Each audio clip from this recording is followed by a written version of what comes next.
Montauk Project, which was an experiment carried on at Montauk Point, New York, on the southeastern tip of Long Island, that's off of metropolitan New York, was essentially two projects. It was a mind control project where they did research on how to influence the mind of man using electromagnetics.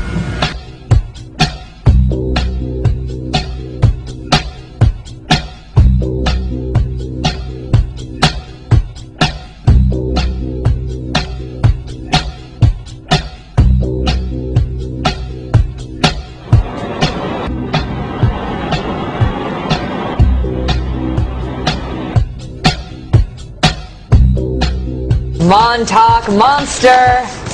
Part 2. Another odd-looking creature, cited by the blog montaukmonster.com. You're not familiar? Check it out. Look at this carcass!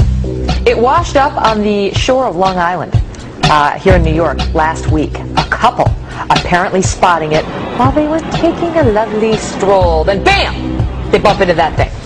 The monster first made headlines last summer. Remember this picture? It was seen on the beach, and then, after national news coverage, it mysteriously disappeared. What the heck is this thing? Now, it is a fact that none of the animals that they use in their experiments is allowed to leave Plum Island alive. Why couldn't the Montauk Monster be some critter that they were tinkering with that somehow went into the water and got swept by that outgoing tide? Montauk is south and east of Plum Island, not that far, maybe 10 miles as the crow flies, maybe less even. Why couldn't it be that? Well, let's say this. This animal facility, since 1954, when it was actually inaugurated as a biological warfare facility by Nazi Germany's top germware warfare officer that we secretly imported to the United States, the goal was germ warfare. Is that true? It really was a Nazi? A Nazi ran the place? An ex-Nazi? Yeah, his name was Eric Traub. We can find him in the depths of the National Archives and Record Administration, where I found him. And he ran his own bio-warfare island in the Baltic. We brought him here after World War II, and his idea was, let's build a germ warfare island so that we can wage war in against farm animals, essentially, against the emerging Cold War against Soviet China, the Soviet Union and Communist China. The whole Montauk Project, when we started to go deeper into the mind aspect and the time aspect, there was a lot of implementation of alien technology at Montauk. I personally believe that Montauk was most likely a test bed for some of the technology interchange between the aliens and the U.S. government. That they were trying out a lot of these great ideas they got. They're also trying to replicate systems and technologies they had on the captured, crashed UFOs.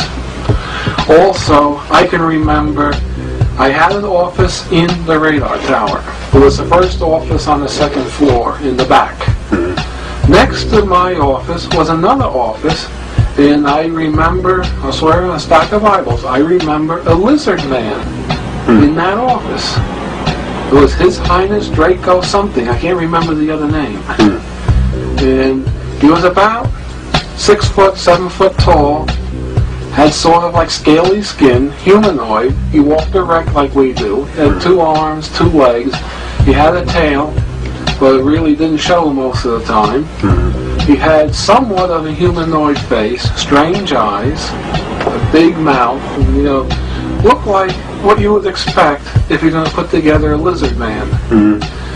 There was a being on Star Trek called the Gorn that Captain Kirk fought on this planet. This man that I worked next to sort of resembled that being.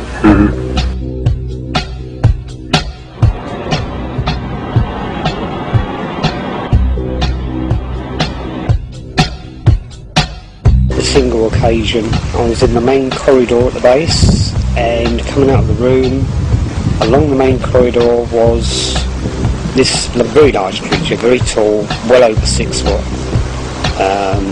being accompanied by 2 men in suits, which I took to be NSA operatives. They're the only ones who don't wear badges in the place. I just stopped in my tracks.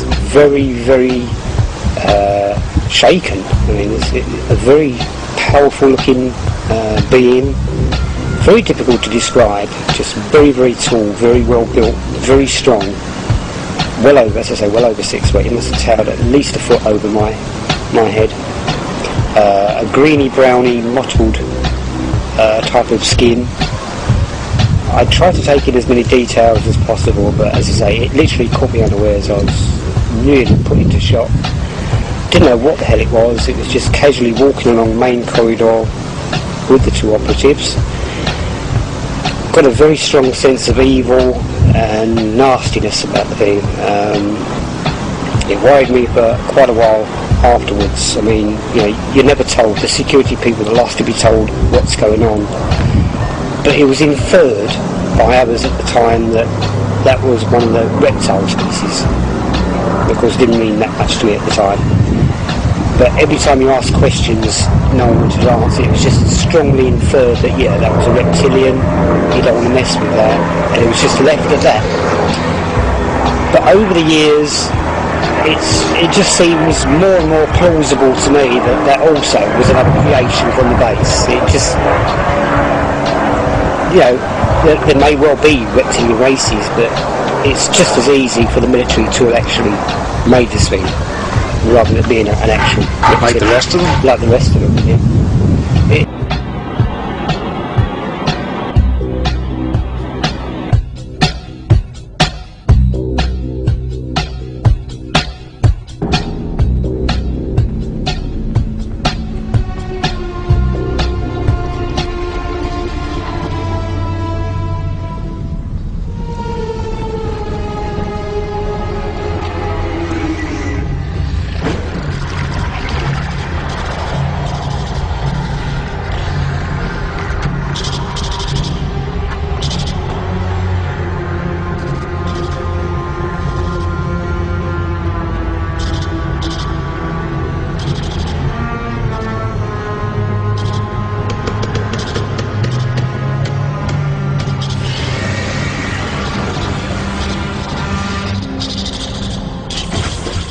You didn't tell me that you had a child.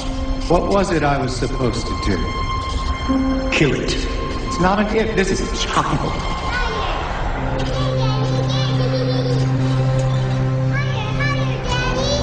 I hate you! I hate your guts! I wish you were dead! These people, you said they're dangerous. More dangerous than you? Dad! Are you serious? They killed Carl and my mother. Please, Dad. Help me. She's not my daughter. She means nothing to me. So if you want to kill her, go ahead.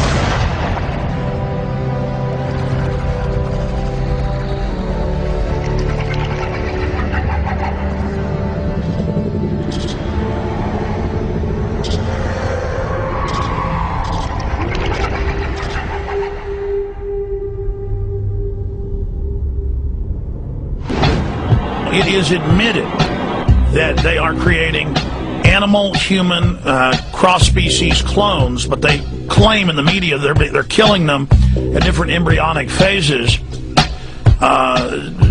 and they are claiming that they can legally do this because they're not completely human. And then going back over 10 years ago, major British papers and others reported that quietly biotech firms, especially in China, Hong Kong, South Korea, where there's really no control, they have been creating animal-human hybrids in the embryonic phase and implanting them in cows. They're part bovine, or they have genetic traits of cows so that they're not rejected, and also they can grow the humanoids up larger in utero in the cow. Now, Get running right now!